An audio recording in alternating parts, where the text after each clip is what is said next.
The waitress was cleaning empty tables when a customer's phone rang with irritating insistence, and she made the mistake, or perhaps destiny, of answering that forgotten call and responding in fluent Italian without thinking twice. What she didn't know, what she couldn't have guessed while conversing naturally in that language her grandmother had taught her before dying, was that the man sitting 3 tables behind her was Dante Moretti, the most powerful mafia boss on the West Coast, a man who showed no emotion for anything or anyone, and that her words in that specific Sicilian dialect would make him freeze in the middle of a business meeting and whisper to his second in command the 5 words that would change her life forever: "Don't let her go." But before I tell you how a 26-year-old waitress ended up becoming the most protected and simultaneously most dangerous person to know in the entire city, how she discovered secrets that powerful men would kill to hide, and how she fell in love with the most impossible man in the world, you need to understand who Isabella Romano was before that October night that divided her life into before and after. The smell of burnt coffee and reheated pizza dough had become so much a part of Isabella in the last 4 years that she didn't notice it anymore, like an invisible perfume that marked every inch of her skin, every strand of her wavy dark hair that she always tied in a messy bun because she had neither the time nor energy for more than that. Bella Vista was a third-rate Italian restaurant in a neighborhood that had seen better days. The kind of place that survived by serving generous portions of mediocre food to people who couldn't afford anything better, with its red and white checkered tablecloths too stained, its candles in wine bottles covered with years of melted wax, and that faded mural of Venice on the wall that had more cracks than the city itself it tried to represent. Isabella was 26 years old, and looked 30 on most days, with permanent dark circles under her greenish-brown eyes and a slightly hunched posture of someone who spent 12 hours a day, carrying heavy trays and smiling at customers who rarely left decent tips. She had started working here at 22, right after dropping out of linguistics college in her 3rd year, when her grandmother, the only family she really had, got sick with aggressive cancer that consumed her lifetime savings and left Isabella with medical debts that seemed like impossible mountains to climb. 4 years serving fettuccine alfredo and tiramisu to strangers. 4 years watching her dreams of being a professional interpreter, perhaps working at the United Nations or for international diplomats, disappear like smoke. But Isabella didn't allow herself to think much about paths not taken and futures that never happened, because self-pity didn't pay rent and tears didn't put food on the table. She had learned early, growing up with a mother who abandoned her at 5 and a father who drank too much and hit even more before disappearing completely when she was 8, that you survived by being strong, being practical, being invisible enough not to attract the wrong attention.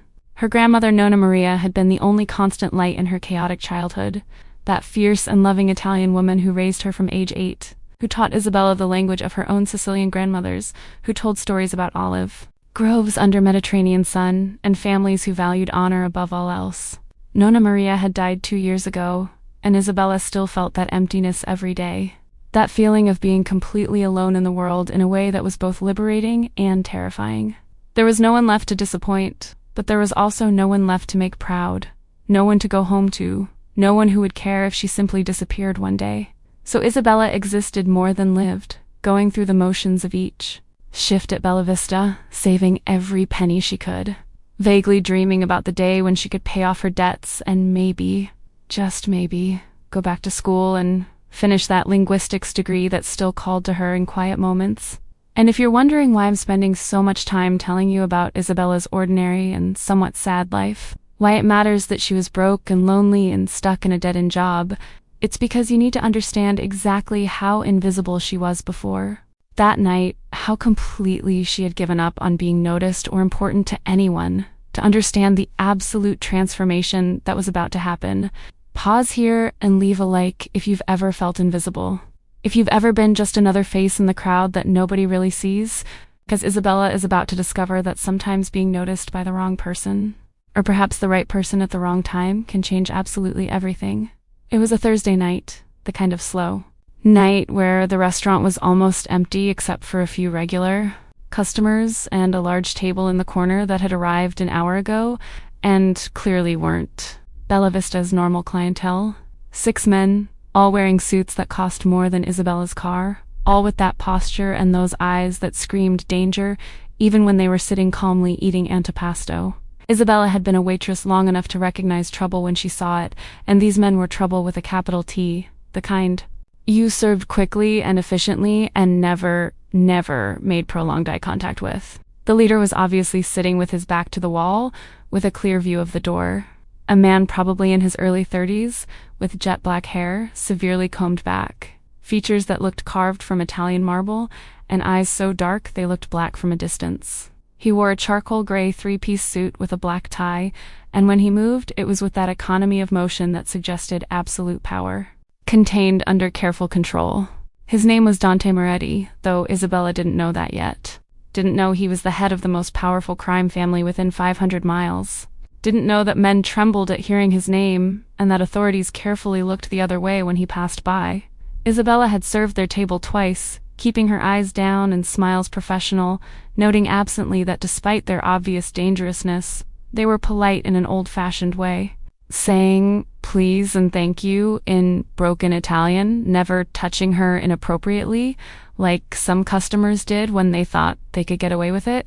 She was cleaning a nearby table when she heard it, the persistent ringing of a cell phone forgotten in an empty booth 3 tables away from them. The previous customer had clearly left it behind, and it was ringing and ringing with that irritating insistence that made everyone in the restaurant look, without thinking much more from the reflex of an efficient waitress who wanted to stop that noise than anything else. Isabella picked up the phone and answered. Pronto, she said automatically, and then realized she had responded in Italian, not English, because the phone screen showed an Italian number and her brain simply switched languages without her conscious consent. The voice on the other end was an elderly woman, speaking rapidly in a specific Sicilian dialect that Isabella recognized immediately because it was exactly the dialect. Nonna Maria used that Italian from the Sicilian mountains that was different from standard Italian in subtle but distinct ways. Finally, someone answers, the woman said, her voice carrying relief and irritation in equal measures. My idiot grandson always forgets his phone. Please tell him that Nonna called, that he needs to come for dinner on Sunday, that I won't accept excuses this time, and that if he doesn't show up, I'll personally go to his office and drag him by his ears like when he was 7. Isabella couldn't help a small smile because the woman sounded exactly like Nonna Maria when she was being authoritative and loving at the same time. That tone Italian grandmothers perfected through generations. I'll pass along the message, signora, she responded warmly in the same dialect. I'm sure your grandson wouldn't dare disappoint you. The woman laughed, a rich and happy sound. You speak like my own land, she said with obvious pleasure. Where is your family from, dear? The mountains near Corleone, Isabella said automatically, citing the village Nonna Maria always spoke of with nostalgia. My grandmother came from there in the 50s, taught me the language before anything else. What a blessing to have a grandmother who keeps traditions alive, the woman said warmly. Many young people forget where we came from, forget that language carries the soul of a people. You keep that language close to your heart, dear. It's a precious gift. I do, Isabella promised, feeling inexplicable tears burn her eyes. Every day. They talked for a few more minutes, the woman sharing quick stories about her own youth in Sicily, Isabella responding with memories of Nonna Maria, both falling into that comfortable rhythm of two people who share a common heritage. And then Isabella heard something that made her blood freeze, that absolute and heavy silence that fell over the entire restaurant. She turned slowly and saw that the 6 men at the corner table were all looking directly at her, but more specifically, the black-haired leader was standing now, his body completely still, his dark eyes fixed on her with an intensity that was almost physical in its force, his face showing something that could have been shock or recognition or something she couldn't name. I need to go, Isabella said quickly to the woman on the phone, suddenly very aware that she had attracted the wrong kind of attention. I'll leave the phone with my manager for your grandson to pick up. Wait, the woman said. You didn't tell me your name, dear. Isabella said automatically. Isabella Romano. There was a pause on the other end of the line. Then the woman said something strange. Romano from Corleone. How interesting. How very interesting indeed. And then the call ended, leaving Isabella holding the phone and feeling like she had just stepped into a trap she didn't know existed. The group's leader, Dante, was moving now, crossing the restaurant toward her with that deliberate and fluid walk of a predator, his eyes never leaving her face. Isabella felt her heart race, every survival instinct screaming danger, but she forced herself to remain calm, to maintain the professional mask of an efficient waitress who had done nothing wrong. "That phone," Dante said when he reached her, his voice deep and carrying an Italian accent that made each word sound like a threat or promise depending on how you interpreted it, "is mine." Isabella held out the phone immediately. "Sorry, sir," she said in English, trying to appear casual. "The previous customer left it in the booth, and it was ringing, so you spoke with my grandmother." Dante interrupted her, and there was something in his tone she couldn't decipher. In perfect Sicilian, in the Corleone dialect, Isabella swallowed hard. "Yes, sir. She asked me to tell you that you need to go to dinner on Sunday." Dante studied her for a long moment, and Isabella felt like she was being dissected, each layer of who she was being peeled away and examined. "Where did you learn that dialect?" he finally asked. "It's not something they teach in schools, not something anyone speaks. It's specific, particular to the mountains, the way old people speak that not even my own generation speaks anymore." "My grandmother," Isabella said, her voice coming out weaker than she'd like. "She was from a village near Corleone, came to America in the 50s. She raised me, taught me Italian the way she had learned it from her own grandmothers. It's the only Italian I know." Comment now telling me if you think Isabella should be scared or intrigued. Because Dante Moretti just discovered something about her that makes her extremely interesting or extremely dangerous. And in the next few minutes, he's going to make a decision that will change both their lives.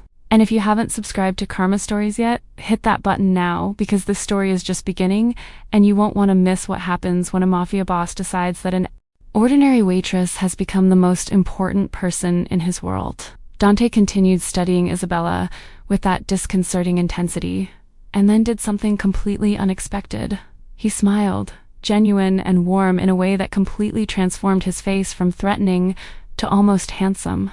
"My grandmother is going to love you," he said, switching to that same Sicilian dialect. "She's been complaining for years that nobody speaks properly anymore, that all the young people murdered the language with slang and laziness. And then you appear, a complete stranger, speaking as if you just came down from the Corleone mountains." He extended his hand. "Dante Moretti. And you're Isabella Romano, who apparently shares a surname with my own maternal family." Isabella shook his hand hesitantly, aware of how her small hand disappeared in his, of how her palm was calloused from manual work, while his was smooth but strong from a different kind of work. "Romano is a common surname," she said. "There's probably no connection." "Maybe," Dante agreed, but he didn't sound convinced. "Or maybe our families came from the same hills, the same small villages where everyone knows everyone." Either way, he released her hand but didn't step away. "This is interesting. Very interesting." His eyes narrowed slightly. "You said you work here? As a waitress?" Isabella nodded, feeling heat of embarrassment rise up her neck, suddenly very aware of her cheap uniform stained with tomato sauce, of how she probably smelled, of kitchen and sweat after 8 hours on shift, of how far she was from the type of women a man like Dante Moretti probably knew. "Yes, sir. 4 years now. It's honest work." Dante nodded in agreement, but there was something calculating in his expression now. "Did you attend university? Learn any part?" "Linguistics," Isabella admitted. 3 years before I had to stop. Family, medical needs, the usual debts that people like us accumulate." "People like us," Dante repeated softly. "You know who I am, Isabella Romano?" The question hung in the air between them, loaded with implications. Isabella could lie, could feign ignorance, but something about the way he asked suggested he already knew the answer, that he was testing her honesty rather than her knowledge. "I've heard rumors," she finally said, choosing her words carefully, "about the Moretti family, about the businesses you run. But it's not my place to ask questions or form opinions about customers. I just serve food and smile." Politely. "Diplomatic answer," Dante said, and there was approval in his voice. "Smart. Don't get involved. Don't make waves. Don't draw attention to yourself." "But Isabella," he leaned slightly closer, "sometimes being noticed is inevitable. And you've just been noticed." He turned to go back to his table, then stopped and looked back. "What's your shift here? When do you work?" "Mondays, Wednesdays, Thursdays, and Saturdays," Isabella said, confusion clear in her voice. "From 5 in the evening to 1 in the morning? Why?" Dante smiled that dangerous smile again. "Just curiosity." Have a good night, Isabella Romano. I have a feeling we'll see each other again very soon. And then he was going back to his table, saying something low to his men that made them all look at Isabella with new attention before returning to the conversation she had clearly interrupted. Isabella finished her shift in a confused fog, part of her relieved that the strange encounter had ended without incident, part of her uneasy because intuition told her something had changed, that she had crossed some invisible threshold that couldn't be uncrossed. It was almost 2 a.m. when she finally left the restaurant through the back door, exhausted and anxious just to get back to her tiny apartment and collapse. The alley was dark and empty as always, lit only by a single flickering streetlight that had needed replacing for months. Isabella was digging in her purse looking for keys when she heard it, footsteps. Behind her, multiple people moving with obvious purpose. She turned and felt panic rise when she saw 3 men blocking the alley exit. And they definitely weren't the expensive suit men from before, they were a different type, with worn leather jackets and hard eyes of people who did violence for profession and pleasure. "You're the waitress," the leader said. It wasn't a question. "The one who spoke with Moretti tonight. Our boss would like to have a conversation with you." Isabella pressed her back against the brick wall behind her, mind racing through options that didn't exist. Because she had no weapon, no self-defense training, no way to escape from 3 men who clearly had every intention of taking her by force if necessary. "I don't know what you're talking about," she said, hating how her voice trembled. "I just work here. I don't know anyone named. Don't play stupid."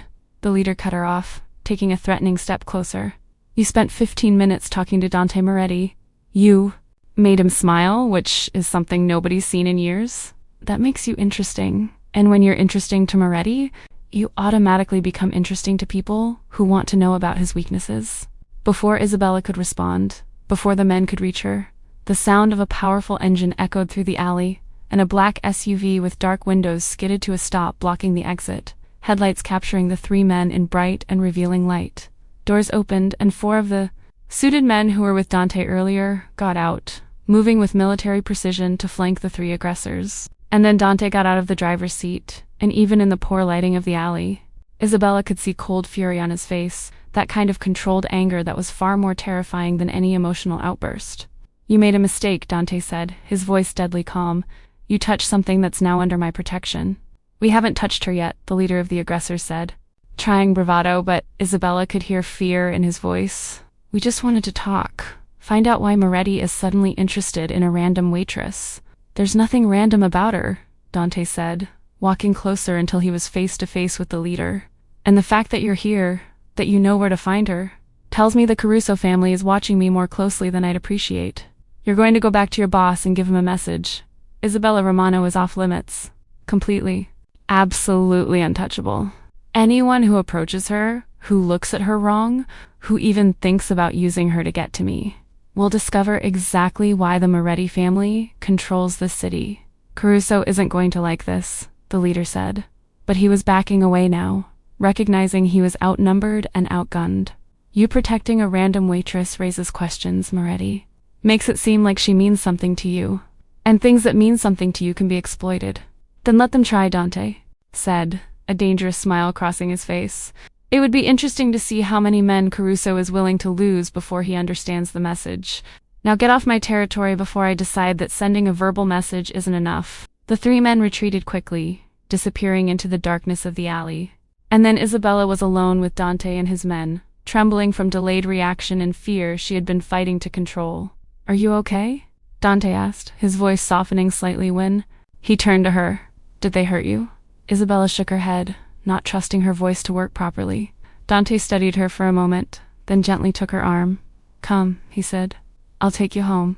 It's not safe for you to be alone now, not after this." "But I don't understand," Isabella finally managed to say as he guided her to the SUV. "Why would they come after me? I'm nobody.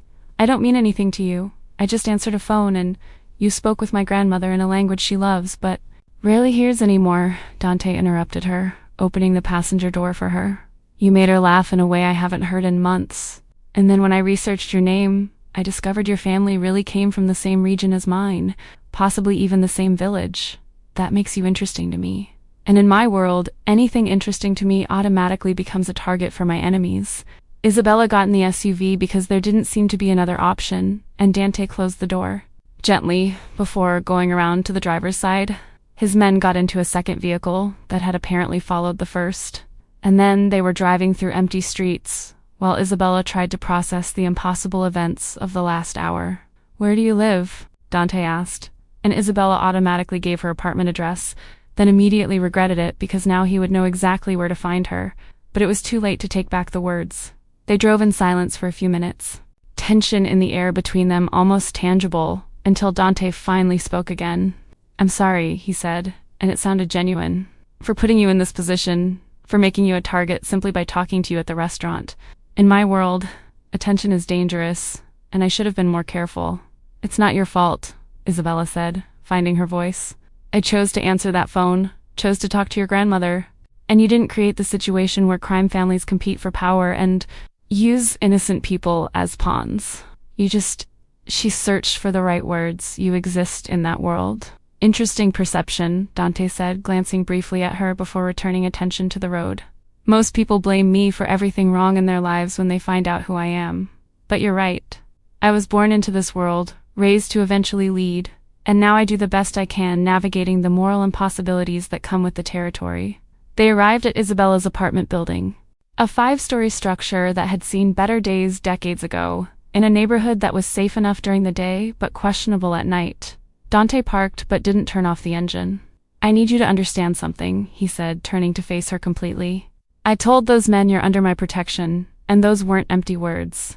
It means that from now on you'll have bodyguards, discreet but constant. It means your apartment will be monitored, not to invade privacy but to ensure safety. It means your life just got complicated in ways you probably hate, but it's the only way to keep you alive." Isabella felt panic mixed with something else, something that could be relief at not being completely alone anymore, or could be resignation that control of her own life was being taken away. "I didn't ask for this," she said quietly. "Didn't ask to be noticed, to become part of your world." "I know," Dante said, and there was something that could be regret in his voice. "But sometimes we can't control how our lives intertwine with others, how simple moments lead to complicated consequences. You can hate this, can hate me for causing it, but Isabella," he reached out and gently touched her face, making her gasp sharply from the surprise of the contact. "I'm going to keep you safe. That's a promise. And in my world, promises are sacred."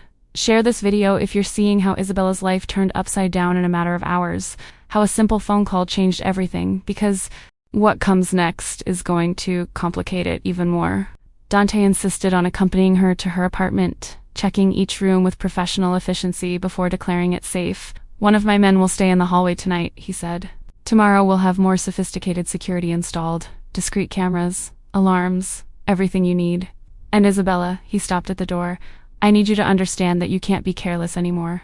No more going out alone late at night, no more ignoring your surroundings, no more assuming you're invisible and safe." "I understand," Isabella said, though she didn't really understand, not completely, because how could someone who had always lived on the margins, always invisible, comprehend what it meant to be a target, to be noticed in a dangerous way? Dante seemed to sense her confusion because he sighed softly. "I'll send someone to pick you up tomorrow at noon," he said. "I'm going to take you to meet my grandmother. She insists, after knowing I spoke with you, and, frankly, you could use an ally who understands my world better than I can explain. Besides," he smiled slightly, "Nona is going to love you, and when Nona loves someone, that person becomes part of the family. And family is protected above all else." And then he was leaving Isabella alone in her apartment with her mind racing so fast that sleep was impossible. She sat on her narrow bed, looking at the streets through the window, seeing the black SUV parked below with the engine off but presence unmistakable.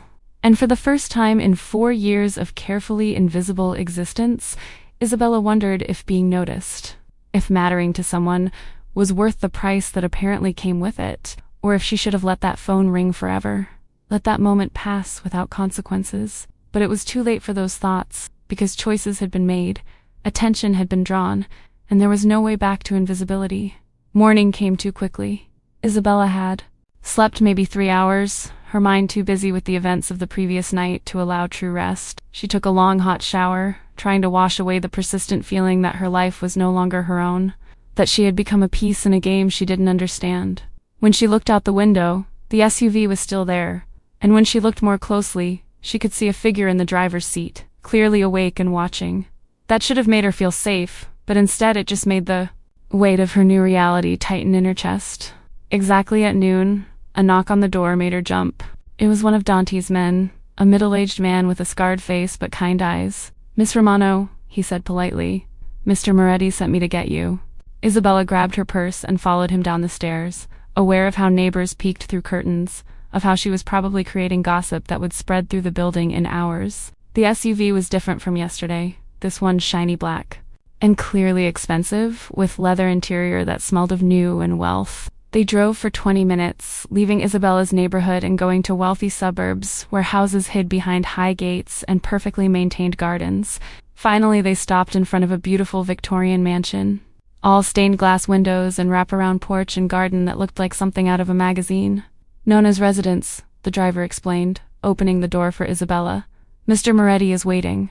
Inside, the front door opened before Isabella could knock, revealing Dante in dark jeans and black cashmere sweater, looking younger and more accessible without the formal suit, but somehow still emanating that quiet power that was just part of him.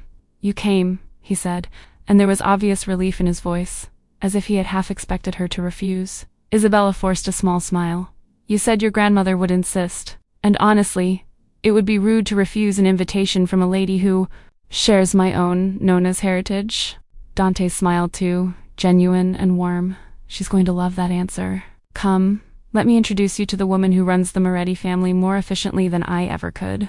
Leave a like if you're curious to meet Dante's grandmother, because she's about to change everything Isabella thinks about family, loyalty, and what it really means to belong." The interior of the mansion was surprisingly cozy, despite its grandeur, with antique furniture that were clearly family.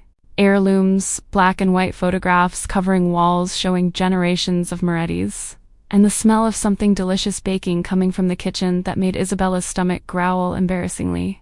Dante guided her through a hallway to a sunny living room where a small and energetic woman, probably in her 80s, was sitting in a chair near the window, knitting something complicated with hands that moved with decades of practice. "Nona," Dante said warmly, "I brought you a visitor. This is Isabella Romano, the waitress who answered your phone yesterday." The woman looked up, and Isabella was struck by the resemblance between her and Dante. The same intense dark eyes, the same strong bone structure, the same air of natural authority. But where Dante was controlled and careful, his grandmother was all warmth and openness, her face lighting up in a huge smile when she saw Isabella. "Oh, but look at that," she said in the Sicilian dialect, putting her knitting aside and standing with surprising agility for her age. "You're even more beautiful than you sounded on the phone. Come here, dear. Let me see you properly."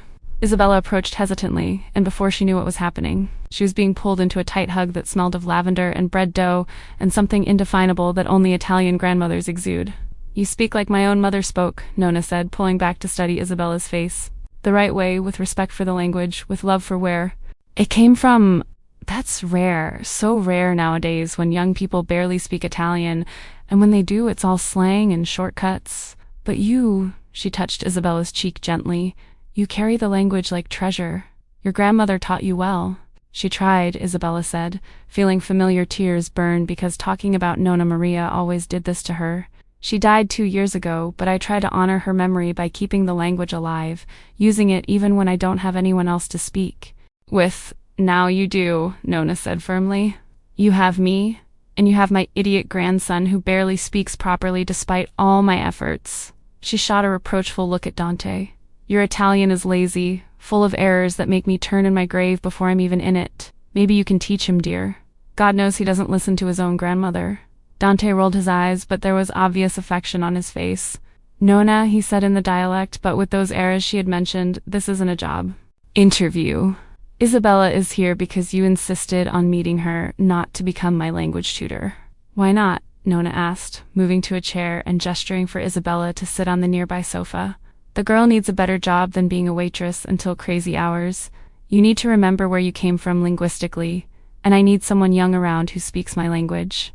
Everyone wins." And before Isabella could protest, Nona was launching questions about her family, her grandmother, stories of Sicily that Nonna Maria had shared, forming connections between families that possibly shared the same small piece of mountainous land decades ago.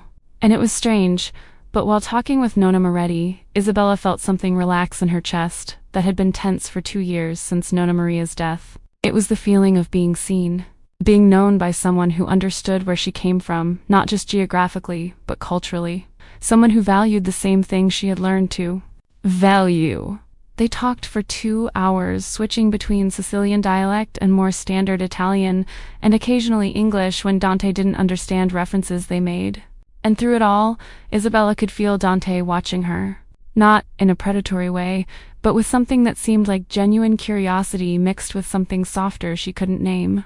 Finally, Nona declared it was 3 in the afternoon, and Isabella probably needed to eat because she was too thin, obviously not taking care of herself properly. Before Isabella could protest that she needed to go home to prepare for her night shift at Bella Vista, she was being dragged to a huge kitchen where a banquet was being prepared by 2 cooks who clearly knew exactly how. Nona liked things.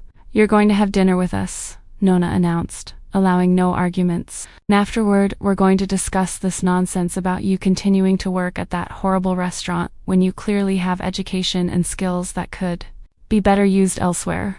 Subscribe to Karma Stories now if you want to see where this impossible story goes. Because Nona Moretti is about to pull strings in ways Isabella never expected, and the life of an invisible waitress is definitely over. Dinner was a surreal experience. Isabella sat at the long table with Nona at the head, Dante to her right, and 2 other men who were introduced as Dante's cousins, both clearly part of the organization, but treating Isabella with cautious respect that suggested Dante had made it very clear she was off limits for anything except courtesy. The food was incredible. Dish after dish of Sicilian specialties that Isabella hadn't eaten since Nona Maria's death. She found herself eating more than she intended simply because it tasted so good, so close to childhood memories. And while they ate, Nona began subtle interrogation about Isabella's situation, asking questions that seemed innocent, but painted a clear picture of a young woman trapped in a cycle of working poverty, without family, without a safety net, without a future beyond more of the same. Isabella tried to minimize, tried to make it seem like she was fine.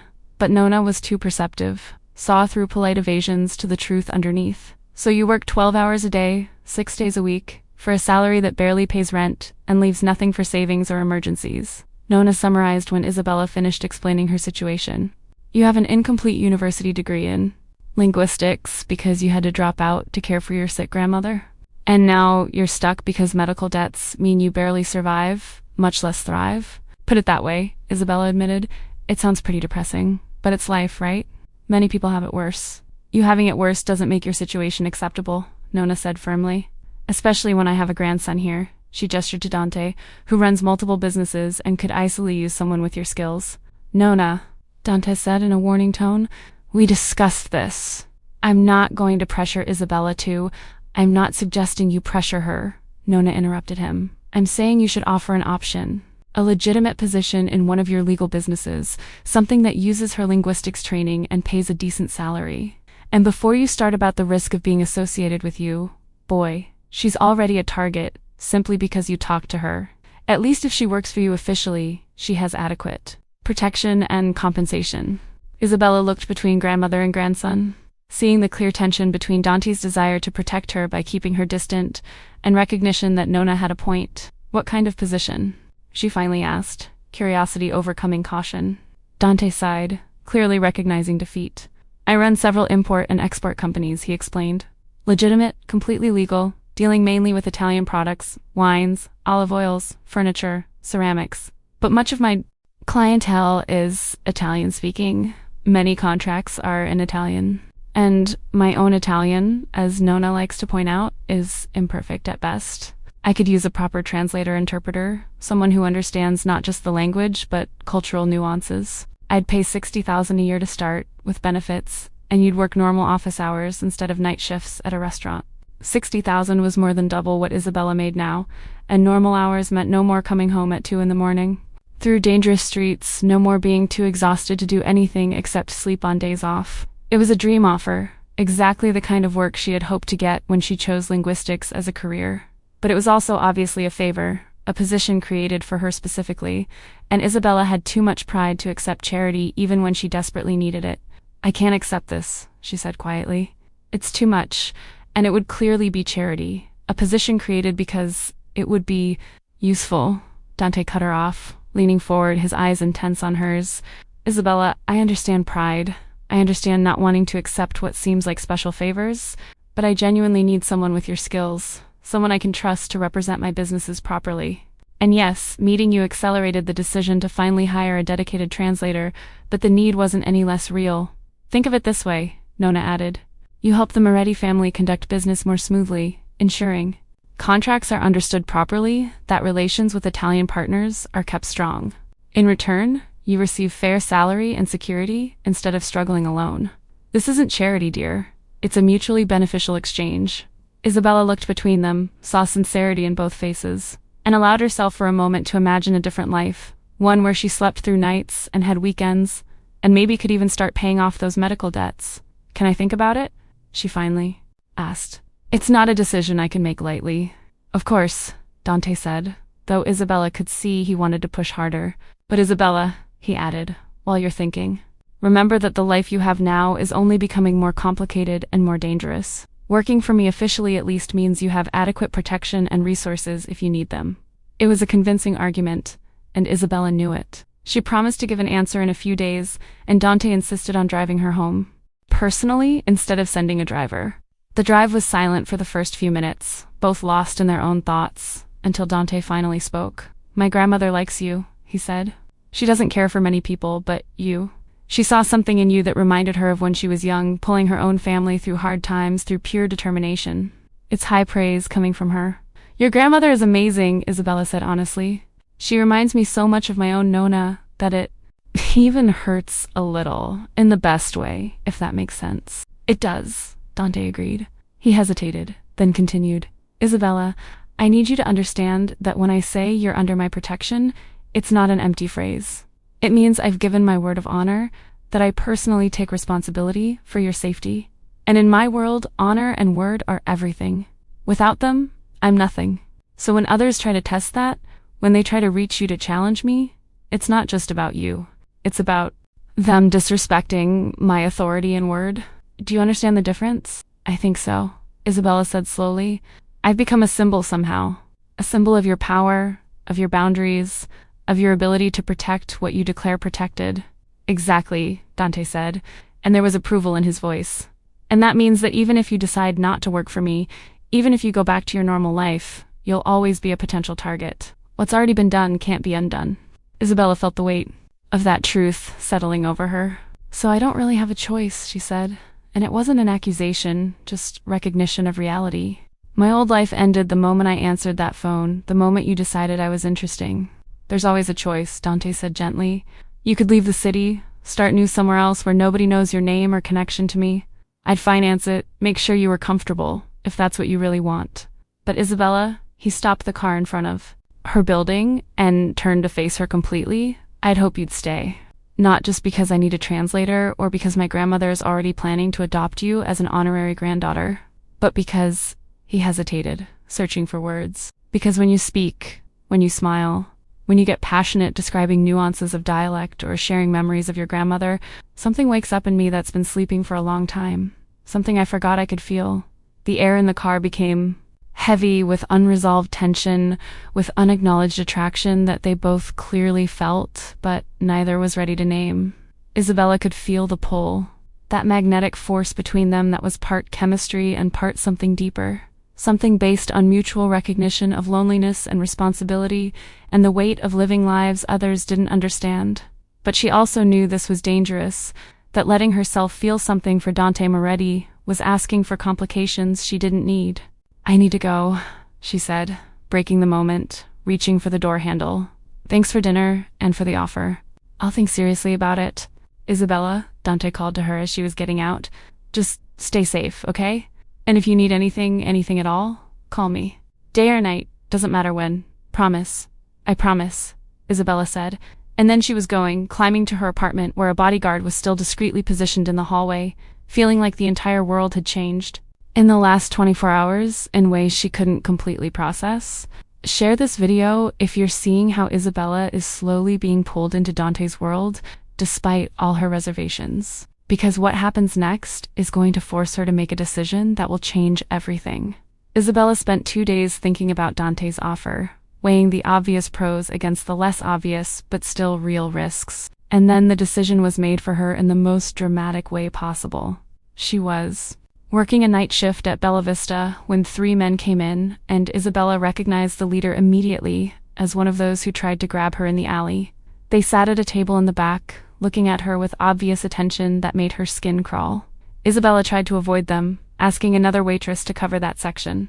But her manager insisted she serve all customers equally. So she approached the table with her heart pounding, forcing a professional smile. "What can I serve you?" she asked, keeping her voice steady. The leader smiled, and it was cold and threatening. "Information," he said quietly, "about how many times Moretti visits you, where you meet, what you talk about.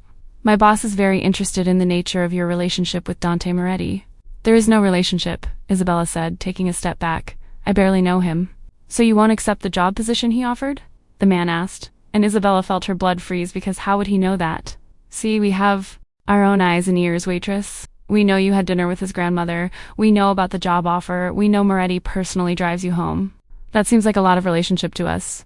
Before Isabella could respond, before she could scream for help, one of the other men stood up and blocked her path back to the kitchen. And she realized with growing terror that the restaurant had intentionally emptied, that other customers had been subtly driven away, that even employees had disappeared. "You're going to come with us quietly," the leader said, standing as well, "or we're going to make a scene that ends with innocent people hurt. Your choice." Isabella looked around desperately, looking for an exit, but there was none. And then, like a miracle or curse depending on perspective, the front door exploded open with such force that glass shattered, and Dante entered with 6 armed men behind him, face carved in a mask of absolute fury that made even Caruso's men instinctively recoil. "I warned you," Dante said, his voice deadly calm in contrast to the violence clearly about to happen. "I warned you she was off limits. But you ignored it, your boss ignored it, and now you're going to pay the price for that stupidity." What followed was quick and brutal. Dante's men moved with military precision, disarming Caruso's men before they could react, forcing them to their knees with guns pressed against their heads. And then Dante was crossing the restaurant to Isabella, who was frozen in shock and fear, pulling her gently into his arms. "Are you okay?" he asked urgently, hands running over her, checking for injuries. "Did they hurt you?" Isabella shook her head, unable to make words come out. Dante held her for another moment, then gently passed her to one of his men. "Take her home," he ordered. "Stay with her until I arrive. I have," he looked at the kneeling men, "business to take care of." Isabella was taken away before she could protest, before she could process what was happening, and was already in a car driving away when she heard it. The single sound of a gunshot coming from inside the restaurant, then silence. She closed her eyes, knowing what it meant, knowing men had died because of her, and nausea rose in her throat.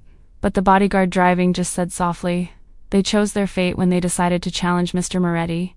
It's not your fault, miss. Never your fault." But it felt like her fault, felt like blood on her hands, even though she hadn't pulled the trigger. And Isabella knew with absolute certainty that she could no longer pretend she had a choice about working for Dante or not. Her old life had died tonight along with those men, and the only way forward was to embrace the new reality, no matter how frightening.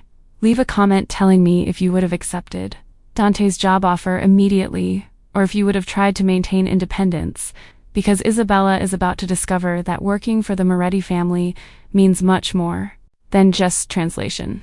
Dante appeared at her apartment 2 hours later, looking tired in ways that went beyond physical. The weight of violence he had committed written in every line of his body.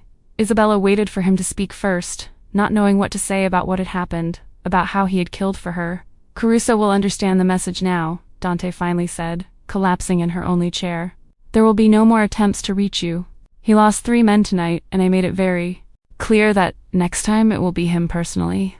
"You killed them," Isabella whispered, "and it wasn't an accusation, just recognition of reality. Because of me. For disrespecting my authority," Dante corrected. "For thinking they could use you to challenge me, to test the boundaries I established.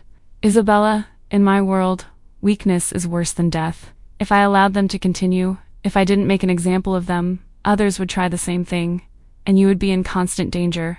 I understand the logic," Isabella said, hugging herself. "But that doesn't make it easier to know that people died because I answered a phone."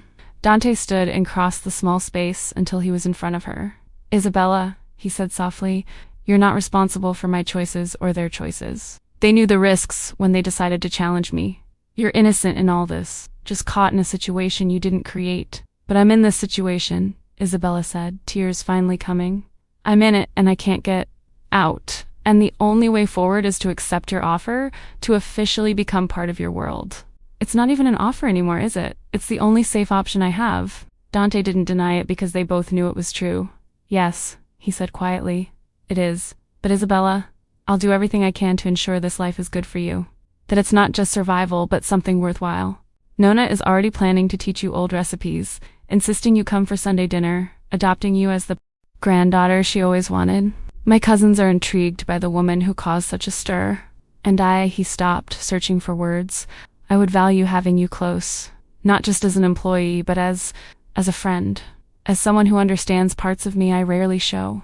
It was more vulnerability than Isabella expected from him, more emotional honesty than she had seen from any man. And despite the fear and nausea and trauma of what she had just witnessed, she felt something warm in her chest. Something that could be the beginning of affection, or could just be gratitude for finally not being completely alone. "Okay," she finally said. "I accept. I'll work for you. I'll learn your world. I'll do the best I can. But Dante," she met his eyes, "you have to promise me something. If this becomes too much, if I can't handle it, you'll let me leave. You'll help me start new far from here. There won't be imprisonment. There won't be consequences for wanting a different life. Do you promise?" "I promise," Dante said. And she believed him because something about the way he said it, with total sincerity, made her trust his word in ways she had never trusted men's words before. So it was decided. Isabella Romano was officially becoming part of the Moretti world, and there was no going back. The next months were a whirlwind of changes.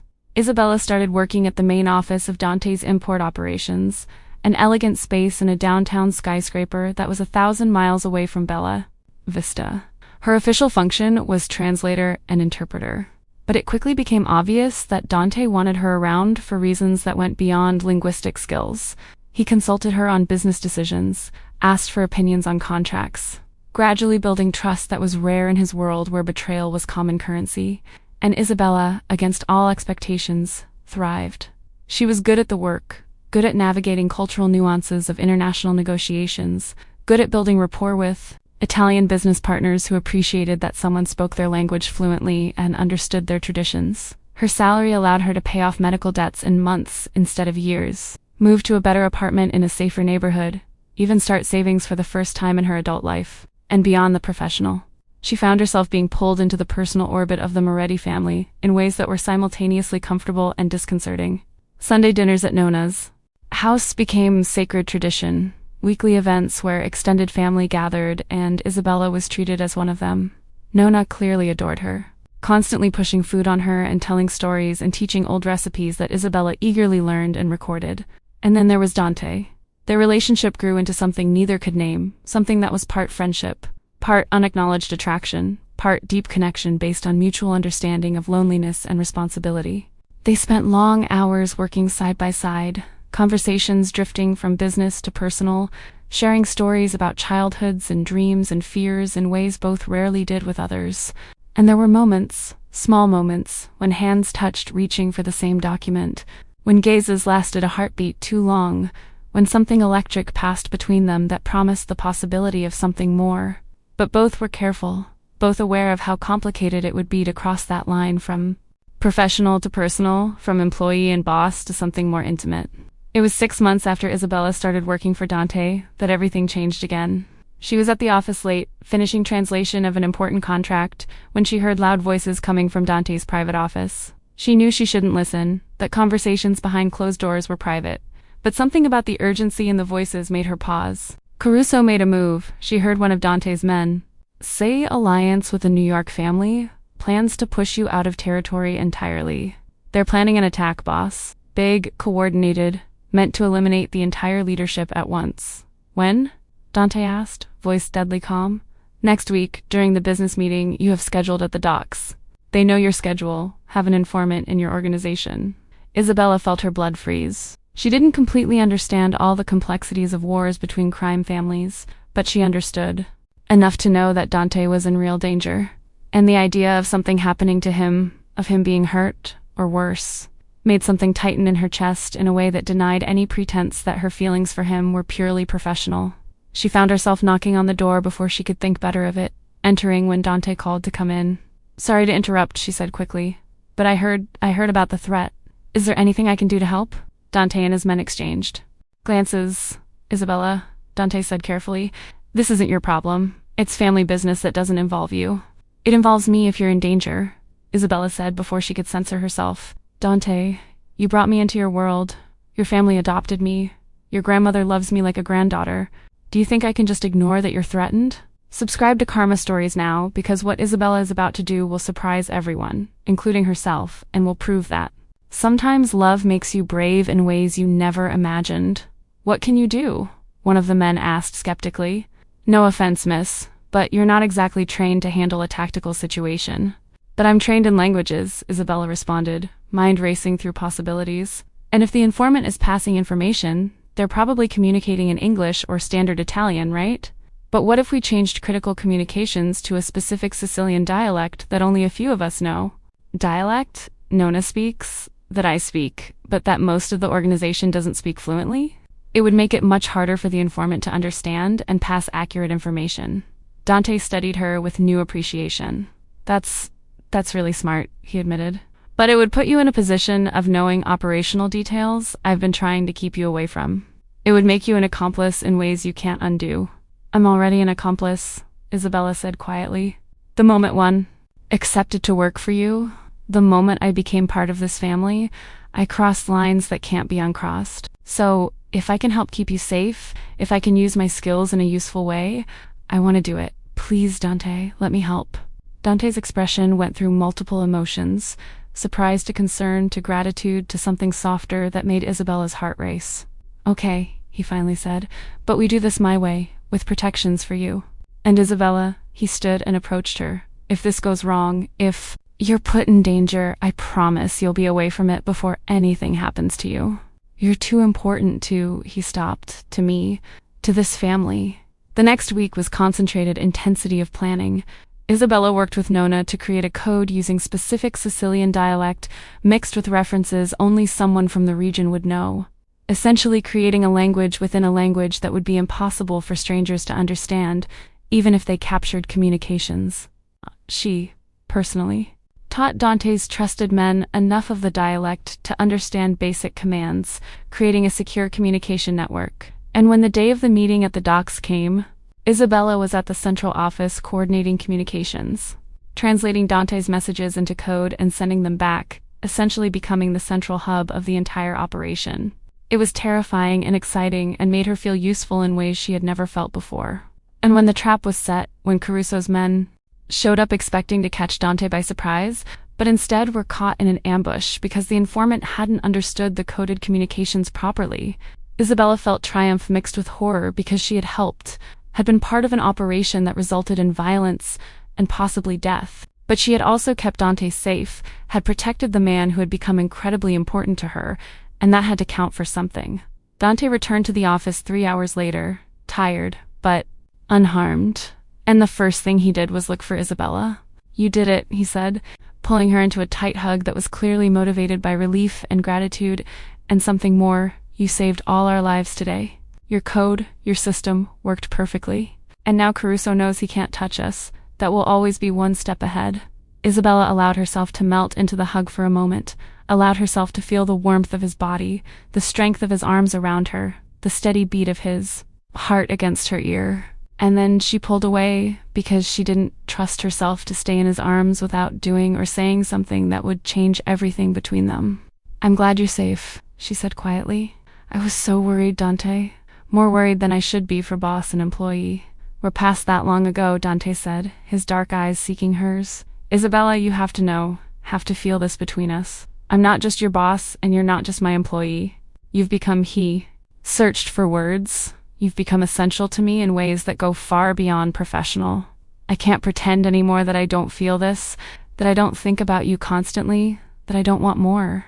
"Dante," Isabella whispered, and it wasn't protest. It was confirmation. It was permission. It was admission that she felt the same. And then he was kissing her, Finally, after months of tension and unacknowledged attraction, and it was everything Isabella had imagined and more.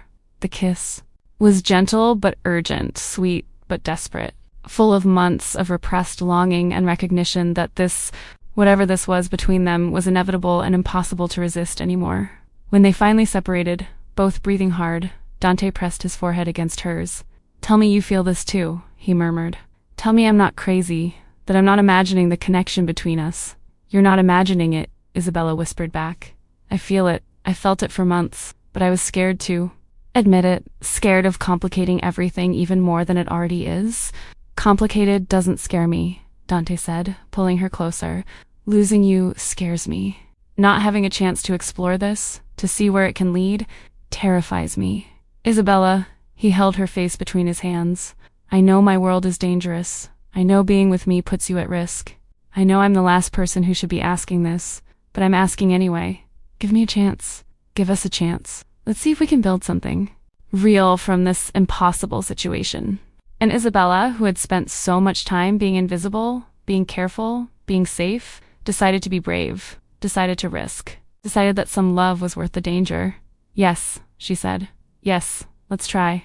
Share this video if you believe in love that blossoms in impossible circumstances. If you believe that sometimes the right people meet in the most wrong ways, because Isabella and Dante are about to discover that loving someone in their world means facing challenges most couples never imagine. The next months were like living in a dream and nightmare simultaneously. Isabella and Dante kept their relationship quiet at first, not exactly secret but private, aware that the nature of their relationship could be used against him by enemies or create tension in the organization if men felt she had undue influence. But gradually, inevitably, the truth came out. Nona, of course, knew immediately that grandmother perception that saw through any pretense. She blessed their union categorically, saying she had seen from day one that they were destined for each other. That shared language was just the surface of a deeper soul connection. Extended family took longer to accept. Some saw Isabella as an outsider, someone without Moretti blood who shouldn't have access to family business or their leader's heart. Others saw her as potential weakness, someone enemies could use to get to Dante, but Dante made it very clear that Isabella was non-negotiable, that she was under his personal protection, and that any disrespect toward her would be treated as direct disrespect to him. And slowly, Isabella proved her worth not through surname but through actions, through skills that made operations smoother, through loyalty that was unconditional, even when she faced danger, and through kindness to Nona, through the way she treated everyone in the organization with respect, regardless of position, through refusal to use her relationship with Dante for personal gain or political influence. It was a year after Isabella started working for Dante that the real test came. A rival family, not Caruso but new players from outside, decided the best way to destabilize Moretti was by targeting Isabella directly. She was kidnapped leaving work one night, grabbed before bodyguards could react, dragged into a van that sped off before alarms could be triggered. And for the next 12 hours, while Dante mobilized every resource he had to find, Isabella was trapped in a warehouse being interrogated about Moretti operations, about Dante's weaknesses, about details that could be used against him. They didn't hurt her physically, not yet, but the threats were clear: cooperate or suffer consequences. And Isabella, terrified but determined, said nothing. No matter how many times they asked, how many times they threatened, she remained silent or lied brazenly, protecting the man she loved and the family she had adopted, even when every instinct screamed for her to save herself by giving them what they wanted. It was Dante who finally found her, tracking the van through a network of security cameras and informants, arriving with enough force to ensure there was no resistance. And when he entered that warehouse, when he saw Isabella tied to a chair but unharmed, defiant even in captivity, something changed in his face. It was love, pure and absolute, mixed with fury that she had been put in danger and admiration for how she had stayed strong. "You didn't say anything," he murmured as he gently cut her bonds, pulling her into his arms. "They told me they tortured you with questions for hours and you didn't reveal anything. Isabella, you could have been hurt or worse. Why didn't you just—" "Because I love you," Isabella said simply, and it was the first time either of them had said the words out loud. "And when you love someone, you don't betray them, no matter the cost to yourself. I would never betray you, Dante. Never, Dante." Held her tighter, his body trembling with emotion he rarely allowed himself to show. "I love you too," he said against her hair. "More than I thought I was capable of loving anyone. And I'm going to spend the rest of my life making sure you're never in danger because of me again. He pulled back to look in her eyes. "I'll leave this life. If that's what it takes to keep you safe, to give you the normal life you deserve, I'll get out. I'll hand the organization over to my cousin. I'll start new. Somewhere else. I'll do whatever it takes." "No," Isabella said firmly. "I won't ask you to leave who you are, to abandon family and responsibilities for my sake. I came into this knowing the risks, knowing that loving you meant accepting your world. I won't now ask you to abandon that world. She touched his face. "Just love me back. Protect me when you can. Trust that I can protect myself when you can't. And let's build a life together the best way we can, within the reality we have." "But she's..." "Right." A voice came from behind them, and they turned to see Nona entering the warehouse, supported on the arm of one of Dante's men. Real love doesn't demand that people fundamentally change. It demands acceptance, commitment, willingness to navigate difficulties together. Isabella accepted your world, Dante. Now you need to honor her courage by being a man worthy of that sacrifice." And Dante, son and grandson before being a crime boss, nodded. "You're right, Nona," he said, "as always." Then he turned to Isabella, and there, in the dirty warehouse surrounded by his men and consequences of violence he had inflicted in rescuing her, he knelt down. "Isabella Romano," he said formally, "you saved me from loneliness I didn't even know I was suffering. You brought language and culture back into my grandmother's life. You proved loyalty in ways that men born into this life rarely do. And you taught me that love can exist even in the darkest places, that light can be found if you're brave enough to look for it. Marry me. Be my wife, my partner, my family. Let me spend the rest of my days proving I deserved your courage, your trust, your love." Leave a like if you're emotional about this proposal. If you believe that sometimes the most romantic moments happen in the most unlikely places, because Isabella is about to say yes to a life she never imagined, but now can't imagine living without. Isabella was crying now, tears streaming down her face as she looked at this impossible man who had entered her life because she answered a phone, who had become everything to her in ways she couldn't have predicted. "Yes," she said, pulling him to his feet and into her arms. "Yes, 1,000 times yes. I'll marry you, Dante Moretti. I'll be your wife and your family, and I'll love every confusing and complicated and sometimes terrifying day that comes. Because loving you, being with you, is the most real thing I've ever felt in my life." They married 3 months later, a small but beautiful ceremony in the garden of Nona's house, surrounded by family and a few close friends. Nona cried through the entire vows, happy to see her grandson find love with a woman who understood his heritage in ways few could. And when Dante placed the ring on Isabella's finger, when he said his vows in a mixture of standard Italian and Sicilian dialect that honored both their heritages, when he kissed her like she was air and he was drowning, Isabella knew she had made the right choice. It wasn't an easy life, wasn't a life she had planned, but it was hers, and it was real. And it was built on a foundation of love and trust and mutual acceptance of who they both really were under all the layers of protection and pretense. Years passed. Isabella continued working with Dante, became an integral part not just of business operations, but of the family structure of the Moretti organization. She mediated conflicts, taught the next generation about cultural heritage many had forgotten, kept alive, the language that connected everyone to the land they came from.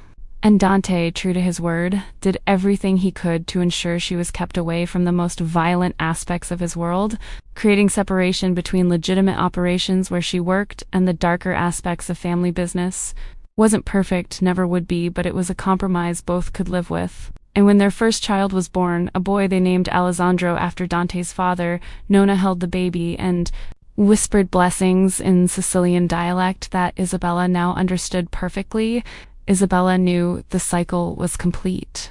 She had found family in the most unlikely place, had found love with the most impossible person, and had proven that sometimes destiny works in mysterious ways, that a simple act of kindness can change entire lives. And if there's a lesson in this story, it's this: never underestimate the power of being seen, of being noticed, of being recognized for who you really are, Isabella. It was invisible for years. Just another waitress at a third-rate restaurant, someone nobody really saw.